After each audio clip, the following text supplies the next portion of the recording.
समन्ता चक्रवालेषु अत्र गच्छन्तु देवता सद्धम्मं मुनिराजस्स सुनन्तु सग्घमुखदं धम्मश्रवण कालो अयं भदन्ता धम्मश्रवण कालो अयं भदन्ता धम्मश्रवण कालो अयं भदन्ता नमो तस्स भगवतो अरहतो सम्मा सम्बुद्धस्स नमो तस्स भगवतो अरहतो सम्मा सम्बुद्धस्स नमो तस्स भगवतो अरहतो सम्मा सम्बुद्धस्स साधु साधु सा गौरवनीय මහා සංඝරත්නයන් අවසරයි ශ්‍රද්ධාවන්ත පින්වත්නි අද දවසේ මේ සම්මුති ලැබපු 2016 වර්ෂයේ පළමු පුන් පොහොය දුරුතු මාස පුන් පොහොය බුදුරජාණන් වහන්සේ ශ්‍රී ලංකාව එදා හෙළදීපයට වැඩම කරපු විශේෂ පොහොය දවසක්. ඒ නිසා පින්වත්නි අපිට මේ උතුම් පුන් පොහොය දවසේ බුදුරජාණන් වහන්සේ විසින් තෙව් මිනිසුන් උදෙසා සද්ධර්මයේ කියා දුන්න සුවිශේෂ පුන් පොහොය දවසක් විදිහට අපිට අද මේ සද්ධර්මය ශ්‍රවණය කරන මොහොතේ තථාගතයන් වහන්සේ ගැන ගෞරවයක් උපද්දගෙන දෙවියන්ට පවා ශාස්ත්‍රුන් වහන්සේ නමක් වූ තථාගතයන් වහන්සේ අපේ රටේ ඒ මහා සමන සමන් දිව්‍ය රාජ්‍යානන් වහන්සේ වැනි දෙවිවරුන් අභියස මේ කියා දුන්න සද්ධර්මයයි ඔබත් ශ්‍රවණය කරන්නට සූදානම් වෙන්නේ. එදා පින්වත්නි දෙවිවරු සෝතාපන්න ඵලයට පත්ුනේ යම්කිසි ආකාරයකින් චතුරාර්ය සත්‍ය ධර්මය ගැන අවබෝධයක් ඇතුව මිසක් නැතුව නෙමෙයි. ඒ නිසා සමන් දිව්‍ය රාජ්‍යයන් වහන්සේ මේ සද්ධර්මය අහපු අදවන් දිනක එතුමාට සෝතාපන්න වෙන්න පුළුවන් වුණා වගේම ඔය ඇත්තන්ටත් සෝතාපන්න ඵලයට පත්වීමට උපකාරී කරන සුවිශේෂ දේශනාවක් කියා දෙන්නට කියලා අපි මේ වෙලාවේ කල්පනා කළේ. අද දවසේ ධර්ම දේශනාවේ දායකත්වයේ පන්නිපිටිය රුක්මල්ගම අංක 29C19 නිවසේ පදිංචි ඩුබායි වල සේවය කරන පින්වත් ජිනන්ත පෙරේරා මහත්මයා විසින් එතුමා අරමුණු කරගන්න සියලුම සත් ප්‍රාර්ථනා ඉෂ්ට සිද්ධ කරගන්න මේ පින හේතු වාසනා වේවා කියලා අපි සෙත් පතමින් අද දවසේ සාකච්ඡා කරන්නට බලාපොරොත්තු වෙන ඒ උතුම් ධර්ම දේශනාවට දැන් සූදානම් වෙමු. පින්වත්නි ඔබට අද අපි කියා දෙන්නට කියලා කල්පනා කළේ චතුරාර්ය සත්‍ය ගැන සුවිශේෂ අවබෝධයක් ඇති කරගන්න කැමති ශ්‍රාවකයන් සීලයක් ආරක්ෂා කරමින් බොහෝ වෙහෙස මහන්සි වෙනවා අපි දකිනවා. සිල් රකින්න පටන් ගන්න කෙනා අපෙන් අහනවා ඊළඟට අපි මොකද්ද කරන්න ඕනේ? සෝතාපන්න ශ්‍රාවකෙක් බවට පත් වෙන්න කැමති කෙනෙක් සීලයක් ආරක්ෂා කරද්දී ඊළඟට මොකද්ද කරන්න ඕනේ කියන ප්‍රශ්නෙට හොඳම විසඳුමක් තියෙන සූත්‍ර දේශනාවක් සංයුත්ත නිකාය 3 පොත් වහන්සේගේ සඳහන් වෙනවා පින්වත්. මේ සීල සූත්‍රය සංයුත්ත නිකායේ සඳහන් වෙන සීල සූත්‍රය සාරිපුත්ත මහරහතන් වහන්සේ විසින් වදාළ කොට්ටිත මහරහතන් වහන්සේ විසින් ප්‍රශ්න කරමින් අහගෙන හිටපු ශ්‍රාවක භාසිතයක් කියලා කියත හැකියි. පින්වත්නි මේ දේශනාවේ තියෙන්නේ සීලයක් මුලින්ම රකින්න පටන් ගත්ත කෙනෙක් රහත් වෙනකම්ම කළ යුතු දේවල් ටික ගැන. එතකොට මේ දේශනේ අපිට සීල කියන වචනේ එක්කම ඔබ හිතයි ආයෙනම් හාමුදුරුවෝද සීල ගැන කියන්නේ යන්නේ කියලා. නෑ, සීල ගැන නෙමෙයි, සීලෙන් යුක්ත කෙනා ඉදිරියට කළ යුතු දේ ගැනයි කියන්නේ කියන එක අපි ඔබට දැන් මතක් කළා. අපිට කොට්ටිත මහරහතන් වහන්සේ කියන නමට වඩා සාරිපුත්ත මහරහතන් වහන්සේ කියන නම ගොඩාක් පුරුදුයි. හැබැයි පින්වත්නි ත්‍රිපිටකය හොඳින් ඇසුරු කරන කෙනෙකුට සාරිපුත්ත මහරහතන් වහන්සේ කියන නමත් එක්කම මොගලන් මහරහතන් වහන්සේ කියන නම සිහි වෙනවා යම්සේද ඒ වගේම සාරිපුත්ත මහරහතන් වහන්සේත් සමගම පින්වත්නි කොට්ටිත මහරහතන් වහන්සේගේ නමත් අපිට මතක් වෙනවා හරියට ත්‍රිපිටකය ගැන අධ්‍යයනය කරන කෙනෙකුට. ඒකට හේතුව මේ සාරිපුත්ත මහරහතන් වහන්සේ කොට්ටිත මහරහතන් වහන්සේ එකට එකතු වෙලා කරපු ධර්ම සාකච්ඡා සහිත සූත්‍ර ගොඩාක් තියෙනවා. සමහර වෙලාවට කොට්ටිත මහරහතන් වහන්සේ ප්‍රශ්නයක් අහනවා, සාරිපුත්ත මහරහතන් වහන්සේ උත්තරයක් දෙනවා. ආයෙත් ප්‍රශ්නයක් අහනවා, ආයෙත් උත්තරයක් දෙනවා. ওই විදිහේ දේශන තමයි ගොඩාක් තියෙන්නේ. ඒවට කියනවා වේදල්ල කියලා. අපි මේ ශාසනය තුල අංග 9කට වෙන් කරලා බුදුරජාණන් වහන්සේගේ ශාසනය ඒ අංග 9 නවාංග ශාස්ත්‍රු ශාසනය කියන නමින් හඳුන්වනවා. එතකොට මේ අංග 9කින් යුක්ත ශාස්ත්‍රුන් වහන්සේගේ ශාසනයේ මොනවද කරුණු සහිත මේ අංග 9 කියලා ඉස්සෙල්ලා ඔබට සිහිපත් කරලා දෙන්නම්. සුත්ත, ගෙය්‍ය, ව්‍යාකරණ, ගාථා, උදාන, ඉතිඋත්තක, ජාතක, අබ්බූත ධම්ම, වේදල්ල. මේ කියන අංග 9 පින්වත්නි බුදුරජාණන් වහන්සේගේ මේ සියලුම ශාසනයට අදාළ සෑම ධර්ම කරුණක්ම මේ අංග 9 තුල කොතනින් හරි අපිට කතා කරන්න පුළුවන්. සුත්ත කියන්නේ සූත්‍ර දේශනා. ගෙය්‍ය කියලා කියන්නේ ගාථාත් සහිත සූත්‍ර දේශනා තියෙනවා. ව්‍යාකරණ කියලා කියන්නේ සූත්‍ර නෙමේ ධර්ම කරුණු ධර්ම පාඨ හැටියට තියෙනවා. එතකොට ගාථා කියලා කියන ඔබ දන්නවා යම් කිසි විදිහකට පද වශයෙන් ගලපපු ධර්ම කරුණු. ඒවා අපිට සාමාන්‍යයෙන් සිංහලෙන් අපි කතා කරන කවි කියලා පද වශයෙන් ගලපනකොට බුද්ධ දේශනා ඒ විදිහට පද වශයෙන් ගලපද්දී අපි කියන්නේ එක ගාථා කියලා. එතකොට සුත්ත, ගෙය්‍ය, ව්‍යාකරණ, ගාථා, ජාතක. මේ ජාතක කියලා කියනකොට ඔබට ඒක අමුතුවෙන් විස්තර කරන්නට අවශ්‍ය නැහැ. බෝසතාණන් වහන්සේගේ චරිතය පිළිබඳව, බුදුරජාණන් වහන්සේගේ අතීත සිදුවීම් පිළිබඳව පෙන්වන දේශන. මේක ජාතක කියන නමින්ම විතරක් නෙමෙයි.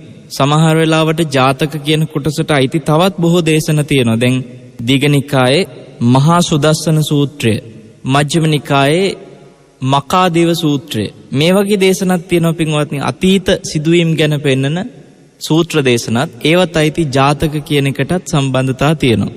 එතකොට සුත්ත, ගෙය්‍ය, ව්‍යාකරණ, ගාථා අපිට ඊළඟට සිහි කරන්නට ඕනේ ජාතක වගේම උදාන. උදාන කියන්නේ බුදුරජාණන් වහන්සේගේ හිතට සතුටක් ආවම, උන්වහන්සේගේ හිතට ප්‍රීතියක් දැනුනම ඒ ප්‍රීතිය නිසා පිට කරන වාක්. සමහරු හිතාගෙන ඉන්නේ ප්‍රීතියක් ඇති වෙන්නේ කෙලෙස් සහිතවයි කියලා. ප්‍රීතිය කියන එක පින්වත්නි කෙලෙස් සහිතව විතරක් ඇති වෙන එකක් නෙමෙයි. නිර්ාමමිසව ඇති වෙන ප්‍රීතියක් තියෙනවා. අන්නේ ප්‍රීතියට තමයි මෙතෙන්දී උදාන කියලා කිව්වේ. බුදුරජාණන් වහන්සේ නිර්ාමිස ප්‍රීතියෙන් පිට කරන ප්‍රීති වාක්‍යවලට. එතකොට ඉතිඋත්තක කියලා කියනවා තවත් කොටසක්. මේ ඉතිඋත්තක කියලා කිව්වේ මොකද්ද? යම්කිසි ධර්ම කරුණක් පෙන්නලා ඊට පස්සේ ඒක මේ විදිහට වෙන්නත් පුළුවන් කියලා තවත් විදිහකින් කියතයි. ඒ කාරණාවම එය මෙසේද විය හැක කියලා. අන්නේ විදිහට පින්වත්නි තවත් අයුරකින් පෙන්නන කරුණු සහිත සූත්‍ර ගොඩාක් එකතු කරලා කුද්දක නිකායේ තියෙන ඉතිඋත්තක පාළිය කියලා. ඒ ඉතිඋත්තක පාළියේ දේශන ගණනාවක් තියෙනවා. ඉතින් ඒ සියලු සූත්‍ර දේශනාත් එතකොට මේ නවාංග ශාස්ත්‍රු ශාසනයේ එක අංගයක්. ඒ ඉතිඋත්තක. ඒතර සුත්ත, ගෙය්‍ය, ව්‍යාකරණ, ගාථා, උදාන, ඉතිඋත්තක, ජාතක, ඊළඟට අපි ඔබට කිව්වා අබ්බූත ධම්ම කියලා එක. මේ අබ්බූත ධම්ම කියන්නේ මොනවද? ආශ්චර්ය අద్భుත කාරණා. බුදුරජාණන් වහන්සේගේ ජීවිතයේ තියෙන සුවිශේෂ ආශ්චර්යමත් කරුණු තියෙනවා. අద్భుත කරුණු තියෙනවා. එවැනි අద్భుත ආශ්චර්යමත් කාරණා ඔබ විශේෂයෙන් සියල්ල එකට එක්කල සූත්‍රයක් හැටියට මජ්ක්‍ධිම නිකායේ තියෙනවා අබ්බූත ධම්ම සූත්‍රය කියලා. මේ අබ්බූත ධම්ම සූත්‍රයේ තියෙන තනිකරම මේ අබ්බූත ධම්ම කියන නවාංග ශාස්ත්‍රීය ශාසනයේ අංගයටම අයිති කාරණා. ධම්මචක්කප්පවත්තන සූත්‍රය නතෝ ඇතන්ට මතක ඇති. දේශනාව අවසානයේදී තියෙනවා මේ තුන් ලෝකෙම කම්පා කරමින් බුදුරජාණන් වහන්සේ දේශනාව අවසන් කරනකොට මහා පොළොවට එක ඒ තියෙන ශක්තිය බලය දරා ගන්නට බැරි තරමට මහා කම්පාවක් ඇති වෙනවා. මහා ආලෝකයක් පැතිරිලා යනවා. ඒ ආලෝකයේ පැතිරීම ආදී සියලු දේවල් මේ අద్భుත ධම්ම කියන කොටසට අයිති. එතකොට අපි අවසාන වශයෙන් 9 වෙනි අංගය හැටියට සිහිපත් කළා ඔබට වේදල්ල. වේදල්ල කියන්නේ අද ඔබ ඉගෙන ගන්න සූදානම් වෙන සීල සූත්‍රය වැනි සූත්‍ර. වෙනමම වේදල්ල කියන නමිනුත් සූත්‍ර තියෙනවා. චූල වේදල්ල, මහා වේදල්ල ආදී සූත්‍ර ඒත් මජ්ක්‍ධිම නිකායේ. අපි බලමු පින්වත්නි මේ නවාංග ශාස්ත්‍ර ශාසනයට අදාළ වේදල්ල කියන අංගයටත් සුත්ත කියන අංගයටත් අයිති සුවිශේෂ දේශනාවක් මේ කතා කරන්න යන සීල සූත්‍රය. එතන මේ දේශනාව අපි කිව්වා සාරිපුත්ත මහරහතන් වහන්සේ පිළිතුරු දෙනවා. කොට්ටිත මහරහතන් වහන්සේ ප්‍රශ්න කරනවා. උන්වහන්සේ මුලින්ම ප්‍රශ්න කළේ පින්වත් සාරිපුත්තයන් වහන්සේ සිල් රකින්න උත්සාහ කරන අය ඉන්නවා. මේ සිල් රකින්න උත්සාහ කරන කෙනා කැමැති නම් සෝතාපන්න වීමට, ඒ සෝතාපන්න වෙන්න කැමැති කෙනා කලියුත්තේ මොකද්ද සෝතාපන්න වීම සඳහා? ඒ ප්‍රශ්නේ තමයි අද බොහෝ දෙනෙකුට තියෙන්නේ. අපි දන්නවා ඔබට තථාගතයන් වහන්සේගේ ධර්මය ගැන උනන්දුවක් උත්සාහයක් තියෙන බොහෝ දෙනා අපේ රටේ ඉන්නවා. කාලයක් තිස්සේ ධර්මයේ හැසිරෙන අය ඉන්නවා. සුවිශේෂ විදිහට පින්වත්නි භාවනා වැඩසටහන් වලට සහභාගී වෙමින් තමයිලට අවුරුදු 20 30 මහන්සි වෙන ඇත්තෝ ඉන්නවා. නමුත් කොච්චර මහන්සි වුණත් තාම ප්‍රතිඵල හරි හැටි නැති බොහෝ දෙනෙක් අපේ රටේ ඉන්නේ. උත්සාහය ගත්තට ඒ සඳහා අපි බොහෝ දෙනෙකුට පින්වත්නි ඒ අවශ්‍ය කරන අවබෝධයට පැමිණෙන්නට කාලය කොපමණ ගත වුණත් ඇයි මනසේ අවබෝධය සූදානම් නැත්තේ කියන ප්‍රශ්නෙට මේ සීල සූත්‍රයේ හොඳ පිළිතුරු තියෙයි. ඔබට ඊට පෙර අපි මතක් කරන්නම් මහා නාම කියලා එක්තරා ප්‍රසිද්ධ ශාක්‍ය වංශිකයෙක් හිටිය ඔයත් අහලා තියෙනවා. මේ මහා නාමට පරණ යාළුවෙක් හම්බෙනවා දවසක්. මේ බුද්ධ කාලේ වෙච්ච සිද්ධියක්. පින්වත්නි මහා නාමට හම්බෙච්ච මේ පරණ යාළුවා මහා නාමගෙන් අහනවා කොහොමද ඉතින් කියලා. දෙන්නම සුහද සාකච්ඡාවක ඉන්න අතරේ දැන් මෙතන මේ යාළුවා එක්තරා අන්‍ය ආගමක මහානදම් පුරපු කෙනෙක් පින්වත්නි. එතකොට මෙයාට නිර්වත්ව ජීවිතේ ගත කරන්න තියෙන ප්‍රතිපත්තිය හැටියට එයාගේ නම කාශ්‍යප. නමුත් අර නිර්වත් විදිහට පැවිද්ද ගෙවන හින්දා අචේල කාශ්‍යප කියලා මෙයාට නම තිබුණා. ඒ නමත් ඔයත්තන්ට හරි පුරුදුයි.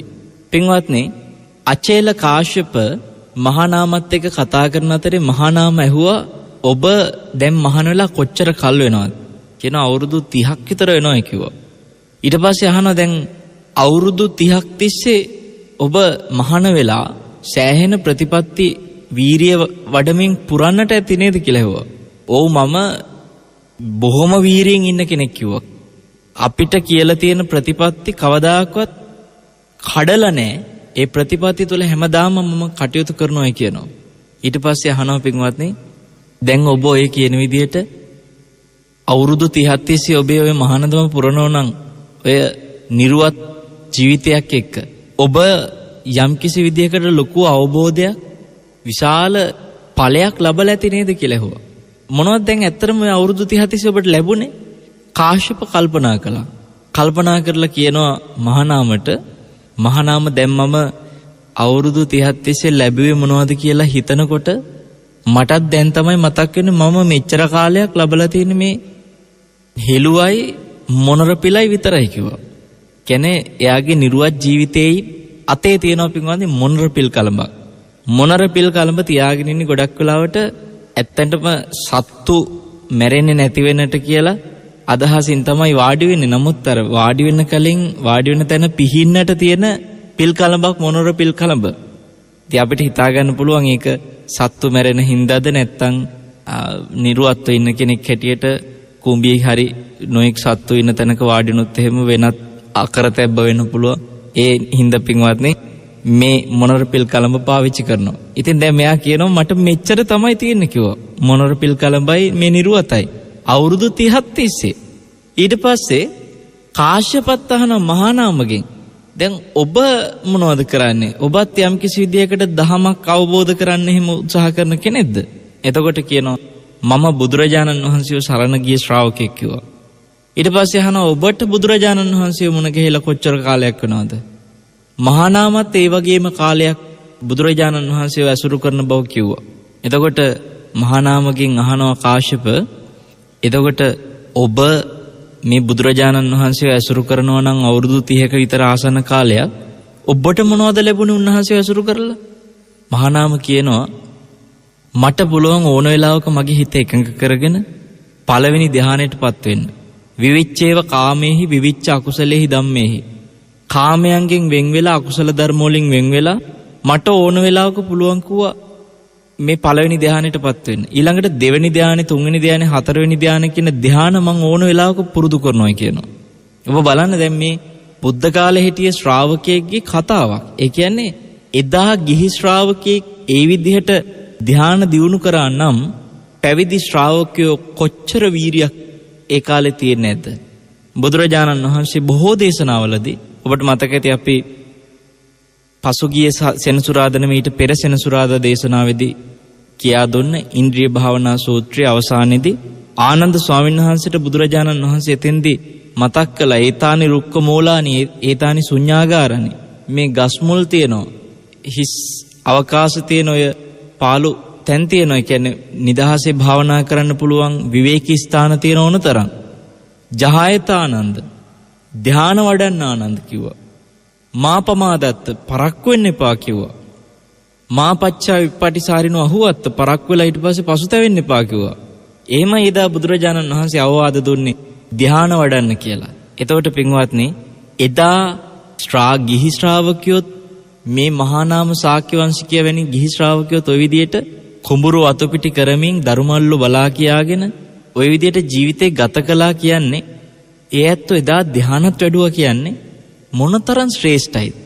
මහා නාම කියන්නේ මේ නිකන් සමහරලාට ඔය ඇත්තෝ හිතනවා භාවනා කරන්න යොමු වෙන්නේ පොඩි කාලේ ඉඳලම ටිකක් අම්මා තාත්තා ධර්මයට යොමු කරපු හින්දා එහෙමයි කියලා. මහා නාම ශාක්‍ය වංශිකයා වගේ කෙනෙකුට පුංචි කාලේ ධර්මයක් තිබුණේ නැහැ පින්වත්නි. මොකද බුදුරජාණන් වහන්සේට සමාන වයස් මට්ටමකට ආසන්න කාලයක වගේ කෙනෙක් මහා නාම කියන්නේ. එතකොට උන්වහන්සේට ටිකක් වැඩි හිටීද කියලා හිතෙන විදියට අපිට කරුණු තියෙනවා බුද්ධ කාලේ නොඑක් සිදුවීම් එක්ක විමසලා බලනකොට.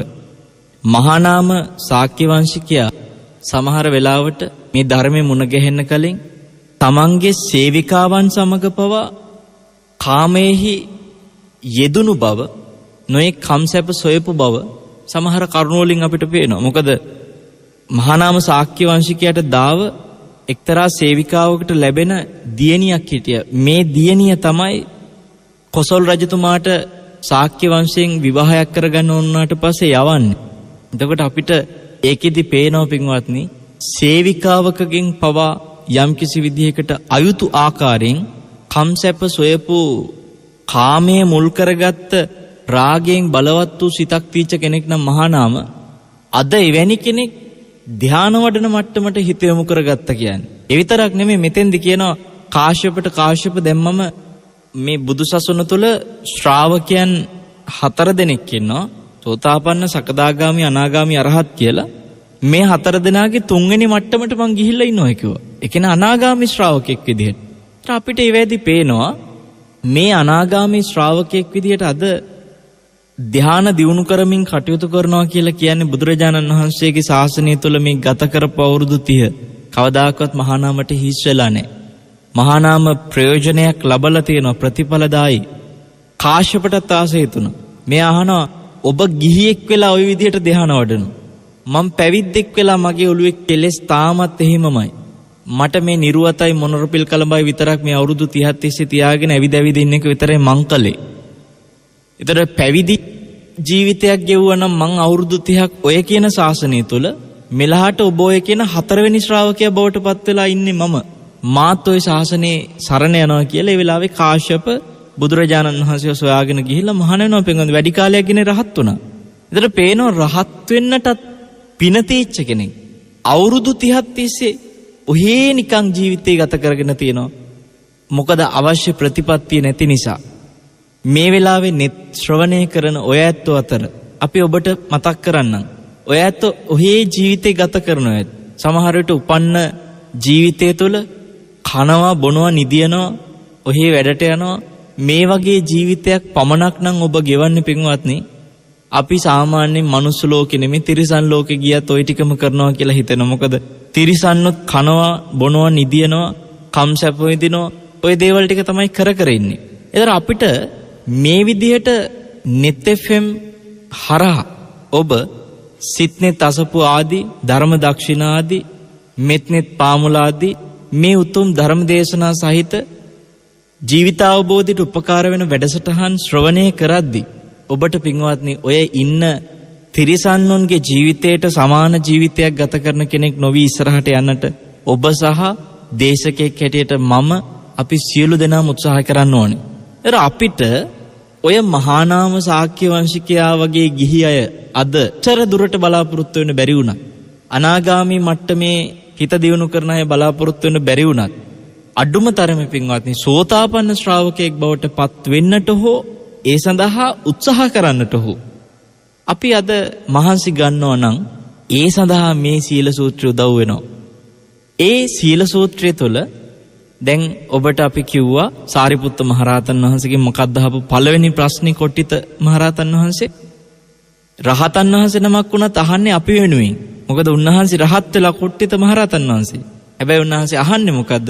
ස්වාමිනී සාරිපුත්තයන් වහන්සේ සිල් රකින්න පටන් ගත්ත කෙනෙක්. ඊට පස්සේ සෝතාපන්න වීම සඳහා මොකද්ද කරන්න ඕනේ කියලා. මම ඔබට මුළු සූත්‍රයම කියා දීලා ඊට පස්සේ මේක විස්තර කරලා දෙන්නම්. සාරිපුත්ත මහරහතන් වහන්සේ වදාළ ඒ වෙලාවේදී පින්වත් කොට්ටිත යම් කිසි කෙනෙක් සෝතාපන්න වෙන්න කැමති නම් එයා රූපය අනිත්‍ය වශයෙන් දකින්න ඕනේ. එතනදී බොහෝ කරුණු පෙන්වන රූපය ගඩුවක් වශයෙන්, රූපය තුවාලයක් වශයෙන්, පිළිකුල් දෙයක් වශයෙන්, නොඑක ආකාරයෙන් රූපය පීඩාවක් වශයෙන් දකින්නට උත්සාහ කරනවා නම් යම් කෙනෙක් ඒ කෙනාට ඒ රූපය දුකක් විදිහට, අනිත්‍ය විදිහට, අනාත්ම දෙයක් විදිහට දකිනවා නම් එයා සෝතාපන්න වෙනවයි කියනවා. ඒ කියන්නේ සීල් රකින්න ගත්ත කෙනෙක්. ඊළඟට කියනවා වේදනාව ගැනත්, සංඥාව ගැනත්, සංස්කාර ගැනත්, විඥාන ගැනත් මේ පහක් ගැන රූප, වේදනා, සංඥා, සංකාර, විඥාන මේ පහ ගැන අනිත්‍ය වශයෙන්, දුකක් වශයෙන්, අනාත්ම වශයෙන් දකිනවා නම් සීල් රකින්න පටන් ගත්ත කෙනා එයා සෝතාපන්න වෙනවයි කිව්වා. එතකොට පින්වත්නි කොට්ටිත මහරහතන් වහන්සේ අහනවා ස්වාමීනි සාරිපුත්තයන් වහන්සේ දැන් සිල් රකින්න ගත්තු කෙනා ඔය උපාදානස්කන්ධ පහ අනිත්‍ය වශයෙන් දකිද්දි සෝතාපන්න වෙනවා නම් සෝතාපන්න වෙච්ච කෙනාට සකදාගාමි වෙන්න ඕනුනොත් එයා මොකද්ද කරන්න ඕනේ? එහෙම අයත් ඉන්නවා. අපිට සෝතාපන්න කෙනෙක් සකදාගාමි වෙන්න මහන්සි ගන්න බව කෙලින්ම ප්‍රකාශ කරපු සූත්‍ර තියෙනවා. ඔය සක්‍ර දේවේන්ද්‍රය පව පින්වත්නි සෝතාපන්න වෙච්ච කෙනෙක් හැටියට ඉද්දි බුදුරජාණන් වහන්සේට ඍජුවම ප්‍රකාශ කරන ස්වාමීනි දැන් මම සෝවාන් ශ්‍රාවකෙක්, මම දැන් සකදාගාමී වෙන්න මහන්සි ගන්නවා කියලා. එතකොට සෝතාපන්න කෙනෙක් එවැනි ප්‍රකාශات සිදු කරලා තියෙනවා නම් ඒ කෙනා කොහොමද සකදාගාමී වෙන්න මහන්සි ගන්නෙ? මොනවද කරනවා ඇත්තේ? ඒක තමයි මෙතෙන්දි කොට්ටිත මහරහතන් වහන්සේ අහන්නේ. සාරිපුත්ත මහරහතන් වහන්සේ වදාළ කොට්ටිත සෝවාන් වෙච්ච කෙනෙක් සකදාගාමී වෙන්න කැමති නම් ඒ කරන්නත් ඕනේ පංච උපාදානස්කන්ධය අනිත්‍ය වශයෙන්ම දකින්න එකම තමයි කිව්වා. එතකොට එයා සකදාගාමී වෙනවා කිව්වා. ඊට පස්සේ කොට්ටිත මහරහතන් වහන්සේ ආයෙත් අහනවා ස්වාමීනි දැන් කවුරු හරි ශ්‍රාවකෙක් සකදාගාමී වුණා නම් එයාට ඕනුනොත් අනාගාමී වෙන්න එතකොට එයා මොකද්ද කරන්න ඕනේ? කොට්ටිත සකදාගාමී වෙච්ච කෙනෙකුට අනාගාමී වෙන්න ඕන නම් ඒත් එයා කරන්න ඕනේ පංච උපාදානස්කන්ධය අනිත්‍ය වශයෙන් විමසන එකම තමයි කිව්වා. එතකොට එයා අනාගාමී වෙනවා. ඊට පස්සේ කොට්ටිත මහරහතන් වහන්සේ අහන හොඳයි ස්වාමීනි දැන් අනාගාමී වෙච්ච ශ්‍රාවකයා රහත් වෙන්න කැමති නම් එතකොට එයා මොකද්ද කරන්න ඕනේ? කොට්ටිත ඒත් පංච උපාදානස්කන්ධය අනිත්‍ය වශයෙන් විමසන එකම තමයි කිව්වා. එතකොට එයා රහත් වෙනවා කිව්වා. දැන් අරහත් වෙන්නේ මේ ශාසනය තුල තියෙන අවසාන ඒ උතුම් විමුක්තිය කියලා අපි කියන්නේ. ඒතර පින්වත්නි එතන අවසානයේ දක්වාම විමසන්න තියෙන පංච උපාදානස්කන්ධය අනිත්‍ය වශයෙන් විමසන එක කියලා කියනවා. එතෙන් ඊළඟට තව ප්‍රශ්නයක් අහනවා කොට්ටිත මහරහතන් වහන්සේ එතනින් නවතින්නේ නැතුව. ස්වාමීනි රහතන් වහන්සේ එතකොට මොකද්ද විමසන්නේ? දැන් සිල් රකින්න කෙනා විමසන්නේ පංච උපාදානස්කන්ධය අනිත්‍ය වශයෙන් කිව්වා. එතකොට එයා සෝවාන් වෙනවා කියන්නේ. සෝවාන් කෙනත් එයම විමසනවා එතකොට සකදාගාමී වෙනවා කිව්වා. සකදාගාමී කෙනත් එයම විමසනවා එතකොට අනාගාමී වෙනවා කිව්වා. අනාගාමී කෙනත් ඒකම විමසනවා එතකොට එයා රහත් වෙනවා කිව්වා. දැන් එතකොට මේ සියලු දෙනා විමසන එක දන්නවා. සාමාන්‍ය සිල් රකින්න කෙනත් උපාදානස්කන්ධ ගැන විමසනවා. සෝවාන් වෙච්ච කෙනත් ඒ ගැන විමසනවා. සකදාගාමී වෙච්ච කෙනත් ඒ ගැන විමසනවා. අනාගාමී වෙච්ච කෙනත් පංච උපාදානස්කන්ධ ගැන තමයි එතකොට විමස ඉන්නේ. දැන් ඔය ඔක්කොම කරලා පින්වත්නි අරහත්ත්වයටපත් වුනහම රහතන් වහන්සේ මොනවද දන්නේ හිතන්නේ. මිනිසුන්ට එහෙමත් ආසාවල් තියෙනවනේ. රහතන් වහන්සේ මොනවද දන්නේ හිතන්නේ, රහතන් වහන්සේ මොනවද දන්නේ කරන්නේ, රහතන් වහන්සේ කොහොමද දන්නේ වඩින්නේ. ඔයගේ ආසයි මිනිස්සු දැනගන්න. ආසයි නම් ඔන්න අහගන්න. පින්වත්නි, බුදුරජාණන් වහන්සේගේ මේ උතුම් මහා ශ්‍රාවක දෙනමම රහතන් වහන්සේලා. උන්වහන්සේලා රහතන් වහන්සේලා හිටියට උන්වහන්සේලා දන්නවා රහතන් වහන්සේ මොකද්ද විමසන්නේ කියන එක. නමුත් අපි වෙනුවෙන් අහන්නේ කොට්ටිත මහරහතන් වහන්සේ. අපි වෙනුවෙනුයි ඒ වෙලාවේ දේශනා කරන්නේ සාරිපුත්ත මහරහතන් වහන්සේ. උන්වහන්සේ වදාළ කොට්ටිත රහතන් වහන්සේ තායි වෙන එකක් නෙමෙයි. ඔය පංච උපාදානස්කන්ධ ගැනම තමයි කිව්ව අනිත්‍ය වශයෙන් විමසීමසින්. ඒයි ස්වාමීනි උන්වහන්සේට වෙන කරන්න දෙයක් නැහැනේ කිව්වා. කියන්නේ වෙන කළ යුතු දෙයක් නැහැනේ. තව ඉස්සරහට යන්න තැනක් නැහැනේ. උන්වහන්සේ අරහත්ත්වයට පත් වෙලා ගමන අවසන් කරලානේ. ඇයි උන්වහන්සේ උපාදානස්කන්ධ ගැන අනිත්‍ය වශයෙන් විමසීමසින්නේ? එතකොට කියනවා කොට්ටිත රහතන් වහන්සේ ඒ ආකාරයෙන් විමසන්නේ ඒක උන්වහන්සේගේ මේ ජීවත් වෙනකන් කියන්නේ පිරිනිවන් පානතුරු සැපේ පිණිස. ඒක උන්වහන්සේට සැපයක්. පින්වත්නි, එහෙනම් අපිට පේනවා රහතන් වහන්සේට පවා උපාදානස්කන්ධ ගැන අනිත්‍ය වශයෙන් විමසන එක සැපයක්ලු. ඒක සැපයක් කියලා දැනුනේ උන්වහන්සේලා ඒ අවශ්‍ය ප්‍රඥාව උපද්දගත්ත හින්දා. අපිට මේ ප්‍රඥාව නැති හින්දා අපි මේ සැපේ දන්නේ. අපි ওই අනම්මනම් කනබුන හැටි විතරක් විමස ඉන්නේ. අපිත් මේ සැපේ දන්නවනම් අපිටත් පුළුවන් පින්වත්නි මේ ගැන විමසන්න පටන් ගන්න. සමහර වෙලාවට මේ උපාදානස්කන්ධ ගැන ඉතාම සරලව අපි කියා දුන්න දේශන අහපු ඇතැම් තරුණයෝ මට මතකයි කොළඹ විශ්වවිද්‍යාලේ වෛද්‍ය පීඨේ පින්වත් තරුණ පිරිසක් අපිත් එක්ක කියනවා ස්වාමීනි අපිට නවකවදේ ආදී දේවල් දෙනකොට ආපු මුල් කාලේ අපි සෑහෙන ඒකෙන් හිතින් පීඩා වින්දා. නමුත් අපිට ඒ අතරේ මේ පංච උපාදානස්කන්ධ ගැන කියා දුන්න දේශන ඇහිලා අපි ඊට පස්සේ පංච උපාදානස්කන්ධේ ඒ මොහොත තුළ හටගන්න විදිය විමසන්න පටන් ගත්තා. අපිට ඒක පුදුම සැපයක්, පුදුම සැහැල්ලුවක්. අපේ හිතේ තිබුණ බර එහෙම්මම නැති වුණා කිව්වා. දැන් මේ ධර්මාසනයක් හැටියට අපි මේ වෙලාවේ ඔබට මේ ධර්ම කරුණු හැටියට කියද්දි පින්වත්නි සිද්ධ වෙච්ච දෙයක්ම ප්‍රකාශ කරනවා නම් ඔබ හිතන්න එතකොට තරුණ පිරිසක් විශ්වවිද්‍යාලයක අධ්‍යාපනය ලබන එවැනි තරුණ දරුවන්ට ඒ රහ දැනුණා කියලා කියන්නේ. මේ ධහම විමසනකොට දැනෙන රසය දැනුණා කියලා කියන්නේ. ඇත්තටම සද්ධර්ම රසයක් කියලා එකක් තියෙනවා. ඒ රසය දැනෙන්නේ පින්වත්නි කතන්දර දැන ගැනීම තුලම විතරක් නෙමෙයි.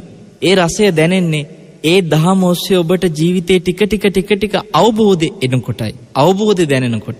ඒ නිසා අපි දැන් මෙතෙන්ද විමසලා බලමු සියලු දෙනාටම සිල් රකින්න පටන් ගත්ත කෙනාගින්දලා සියලු මාර්ගඵල ලැබලා අවසානයේ පිරිනිවන් පානකම්ම විමසන්න තියෙන්නේ පංච උපාදානස්කන්ධ ගැන කිව්වා. එහෙමනම් පින්වත්නි ඔබ මේ ශාසනය තුල පංච උපාදානස්කන්ධ කියන්නේ මොකක්ද කියලා දැනගන්න ඕනේ අනිවාර්යයෙන්ම. ඔබට පින්වත්නි අපි සිහිපත් කරන්නම් යම්කිසි කෙනෙකුට තමන් මේ උපාදානස්කන්ධ කියන්නේ මොකක්ද කියලා විවිධාකාර මතිමතාන්තර ඔළුවේ තියාගෙන ඉන්න පුළුවන්. අපි ඔබට ඒ විවිධ මතිමතාන්තර ඔළුවෙන් බැහැර කරගන්න සද්ධර්මයේ තුලින්ම උපාදානස්කන්ධ කියන්නේ මොකක්ද කියලා දෙන්නේ. තාම කෙටි වෙලාවක් තිබ්බත් ඒ කෙටි වෙලාව තුල කෙටියෙන් හරි සිහිපත් කරලා දෙන්නම්. මේ අනිත්‍ය වශයෙන් විමසන කොටයි පින්වත්නි ඔබට ජීවිතය ගැන අවබෝධයක් ඇති කරගන්න පුළුවන්. ඔබ හිතන්න මේ උපාදානස්කන්ධ කියන්නේ ඔබ මොනවා හරි දෙයක් දකිනකොට හටගන්නා වූ දෙයක් කියලා හිතන්න. උපාදානස්කන්ධ කියන්නේ අත්දැකීමක් කියලා දකින්න. ඒ අත්දැකීම ඔබට මොහොතක හටගන්න එකක් කියලා හිතන්න. මේ මොහොතක හටගන්න අත්දැකීමට කියන නමක් විතරයි පංච උපාදානස්කන්ධ කියන්නේ. අපි දැනට පංච උපාදානස්කන්ධ කියන නම මොහොතකට අමතක කරලා. මොකද ඔබට මේ නම ඇහෙනකොට ගැඹුරුයි කියලා හිතෙන හින්දා. මොහොතකට අමතක කරලා. අපි ඒ වෙනුවට මොහොතක අත්දැකීමක් කියලා හිතමු. පින්වත්නි, ඒ මොහොතක අත්දැකීම සමහර විට පේන අත්දැකීමක් වෙන්න පුළුවන්. සමහර විට ඇහෙන අත්දැකීමක් වෙන්න පුළුවන්. ඒක ශබ්දයක් විදියට ඇහෙන අත්දැකීමක්. සමහර විට ඒක ඔබට ගඳක් හෝ සුවඳක් විදියට දැනෙන අත්දැකීමක් වෙන්නත් පුළුවන්. එහෙමත් නැත්නම් සමහර විට ඔබට ඒක දිවට දැනෙන අත්දැකීමක් වෙන්නත් පුළුවන්. එහෙමත් නැත්නම් ඔබට ඒක කයට පහසක් විදියට ලැබෙන අත්දැකීමක් වෙන්නත් පුළුවන්. සීතලක් වශයෙන්, උණුසුමක් වශයෙන්, ගොරෝසු සියුම් මොන විදියෙන් හරි කයට ලැබෙන හසක් විදිහ අත්දැකීමක් වෙන්න මහා අත්තිපදෝපම කියන සූත්‍රයේදී ඔය අවස්ථා 6ෙදිම උපාදානස්කන්ධ හට ගන්නවා කියලා කිව්වේ. නැතෝ මේ මට හිතෙච්ච අපේ මත නෙමෙයි.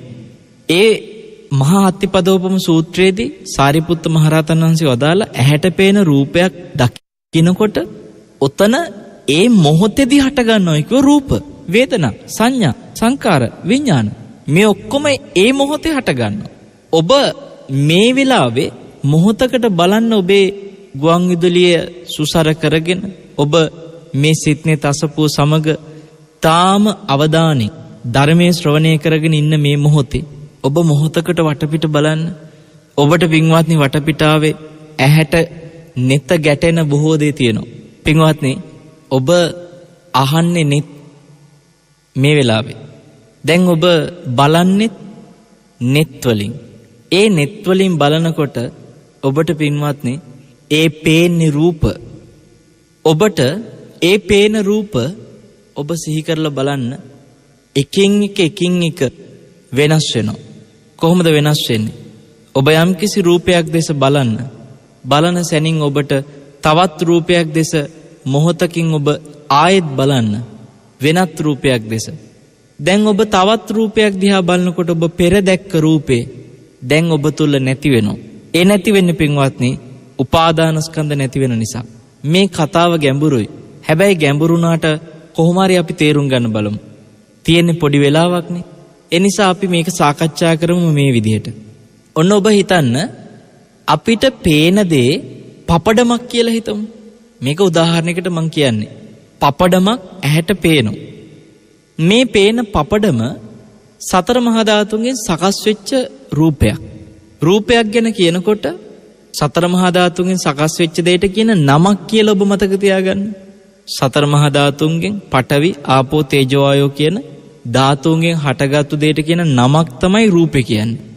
පපඩම සතර මහා ධාතුන්ගෙන් නෙමෙයි හටගත්තේ කියලා ලෝකේ කාටවත් කියන්න බෑනේ නේ. පින්වත්නි, ඒ සතර මහා ධාතුන්ගෙන් හටගත්ත පපඩමක් අපිට රූපයක් විදිහට කියන්න පුළුවන්. එතකොට ඔබ හිතන්න ඒ පපඩම කියන සතර මහා ධාතුන්ගෙන් සකස් වෙච්ච රූපය පිළිබඳව මේ වෙලාවේ ඔබේ හිතට පේන අරමුණක් විදිහට ඒක දැනගන්න පුළුවන් වෙනවා. මොකද්ද ඒක කිව්වේ? පපඩම. ඔබට හිතට දැන් ඒක අරමුණක්. ඒක අරමුණක් කියලා කිව්වේ රූපාරම්මණයක්. රූපයක් විදිහට අරමුණක් වුණා. පපඩම. එතකොට ඔබට මේ සතර මහා ධාතුගෙන් සකස් වෙච්ච දේවල් මේ ලෝකයේ තුල කොටස් දෙකකින් කතා කරත හැකිනේ. එකක් තමයි කෙස්ලොම් නියදත් සම්මස්නහර ඇට මිදුළු වකුගඩු හදවත අක්මාදී මේ තමායයි සලකන ශරීරය තුල තියෙන සතර මහා ධාතු. ඒත් රූප. ඊට පස්සේ තමාගෙන් බාහිරක් තියෙනවා සතර මහා ධාතු. ඒත් රූප. දැන් පපඩම කියන්නේ එතකොට අර කෙස්ලොම් නියදත් සම්මස්නහර ඇට මිදුළු ආදී තමායයි සලකන රූපයක් නෙමෙයි. තමාගෙන් බාහිර රූපයක්. හොඳට සිහි කරලා බලන්න ඔබට මේ කියන ඒවා අවධානයෙන් ඇහුවොත් ඔබට තේරෙනවා. තමාගෙන් බාහිර රූපයක් පපඩම. දැන් පින්වත්නි පපඩම නම් වූ ඒ සතර මහා ධාතුන්ගෙන් සකස් වෙච්ච රූපය ඔය ඇත්තෝ දැනගත්තා. දැනගත්තේ කොහෙන්ද? ඇහැට පේන රූපයක් විදිහටයි ඔබ දකින්නේ දැන්. එතකොට ඒ රූපයක් විදිහට දකිනකොට ඔබට පපඩම අපි කියවනේ මනසට අරමුණක් වෙලා ඉවරයි කියලා. දැන් ඔතෙන්දී ඇහක් තියෙනවා. ඇහැට පේන රූපේ විදිහට පපඩමේ රූපයක් තියෙනවා. ඒ රූපේ ඔබට මනසේ අවධානය යොමු වෙලා ඔබ දැනගන්නවා. අන්නේ මනසේ අවධානය යොමු වෙලා දැනගන්න එකට ආය කියනනම් දැනගන්න එකට කියනවා නමක්. ඒ දැනගැනීමට කියනවා නමක්. ඇහෙන් රූපේ දැනගැනීමට ඒ නම තමයි විඥානය. එතකොට රූපයක් අරමුණු වෙනවා විඥාණයට. අපි එහෙම කියමු.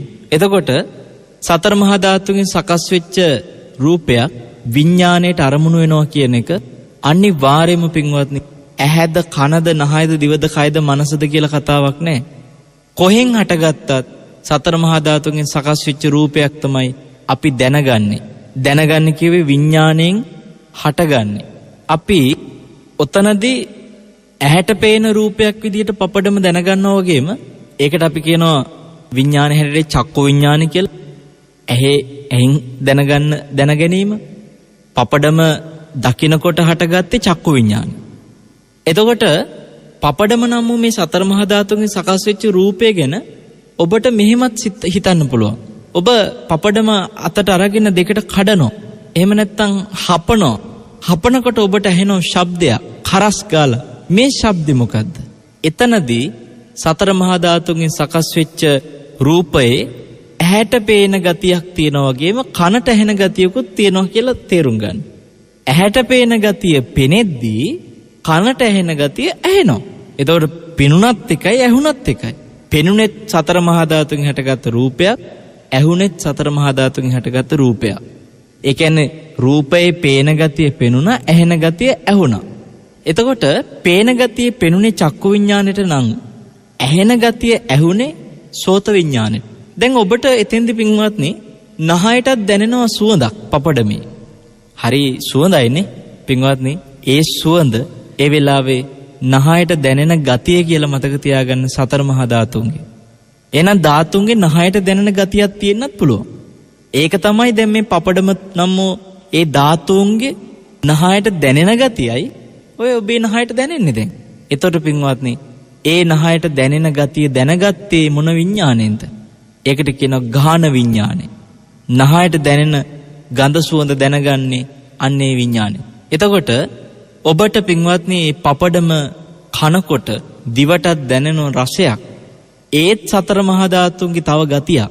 සතර මහා ධාතුන්ගේ දිවට දැනෙන ගතිය තමයි රසයක් කියලා ඔබ දැනගන්නේ. එතකොට මේ දිවට දැනෙන ගතිය රසය ඔබ දැනගන්නේ තවත් විඤ්ඤාණයකින්. ඒ දැන ගැනීමට කියන්නේ ජීවහා විඤ්ඤාණ. ඊට පස්සේ මේ පපඩම අල්ලනකොටත් ඒකේ අර බුබුලු හට අරගෙන විවිධ විදිහේ අපිට කයට දැනෙන පහසක්. පපඩම සමහරලාට හරි සිව්මැලි පහසක් තියෙනවා. විටක අර බුබුලු ගතියත් එක්ක නිකන් ගොරෝසු පහසක් වගේ දැනෙනවා. එතකොට පින්වත්නි සමහර විට පපඩමේ තෙල් එක්ක අපිට තෙතත් ස්වභාවයෙන් දැනෙන්න පුළුවන්. එහෙම නැත්නම් පපඩම මේ දැන් ටිකකට කලින් නම් බැදලා ගත්තේ අපිට උණුසුමක් විදියට පහස දැනෙනවා.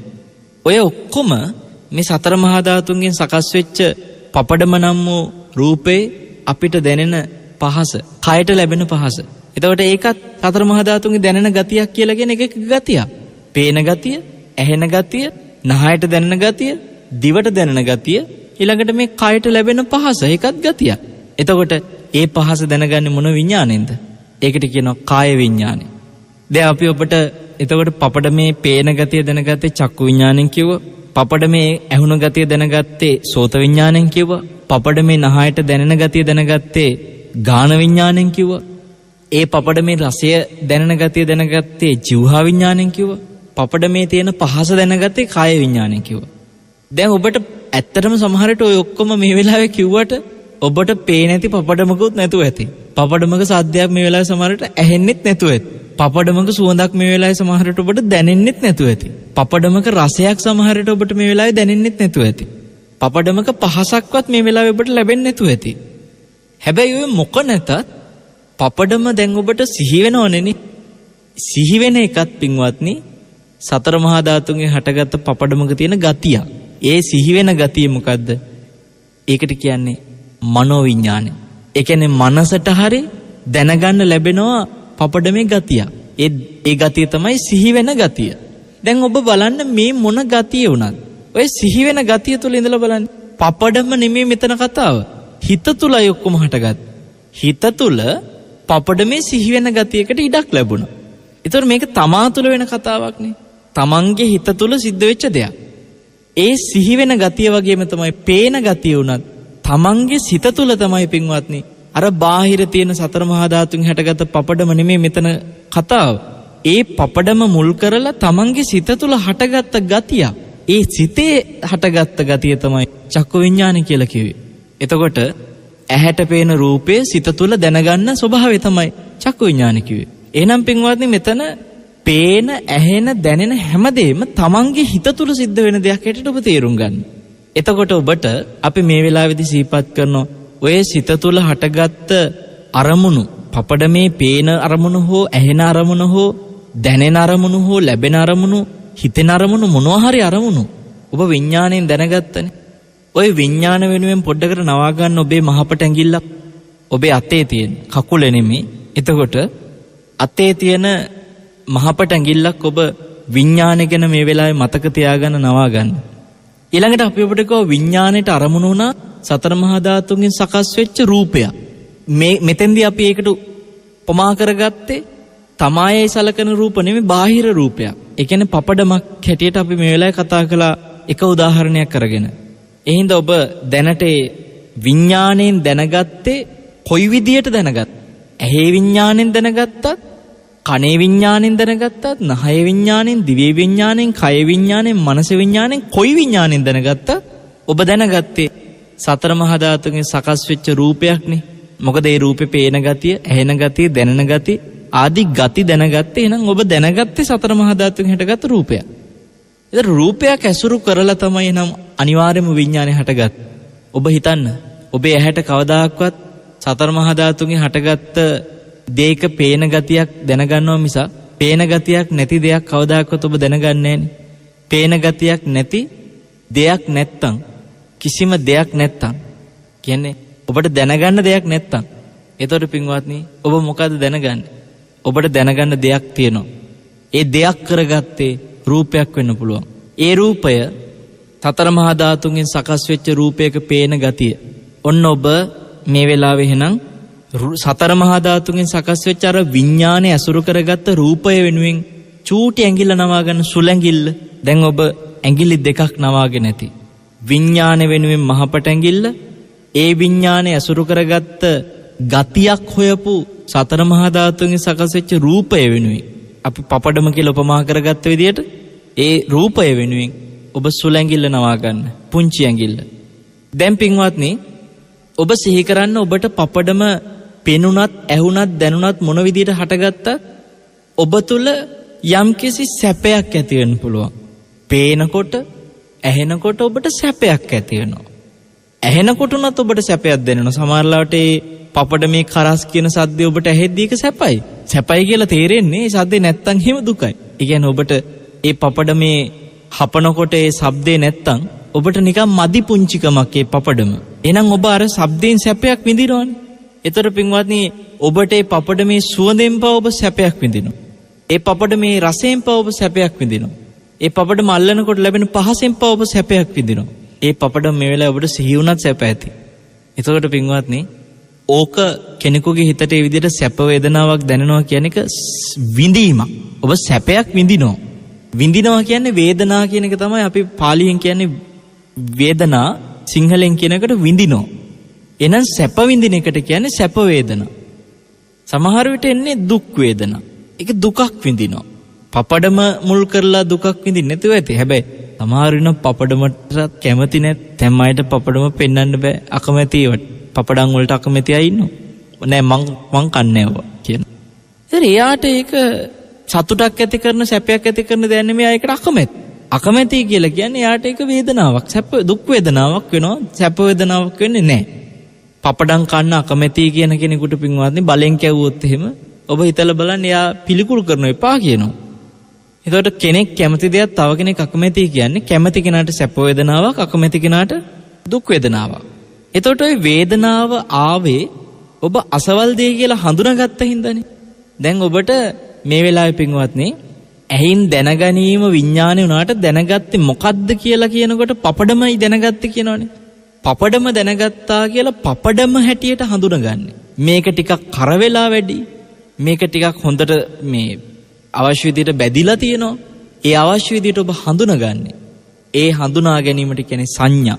එතකොට පින්වත්නි ඔබට පපඩම බත් පිඟානේ දකින්නකොට අතට ගන්න හිතෙනවනම් ඊට පස්සේ අරගෙන ඔබ කට ළඟට ගේනවනම් ගෙනල්ලා හපනවනම් මේ හැමතැනදීම ඔබ බලන්න පපඩම මුල් කරලා ඔබ අතපය හසුරනවා.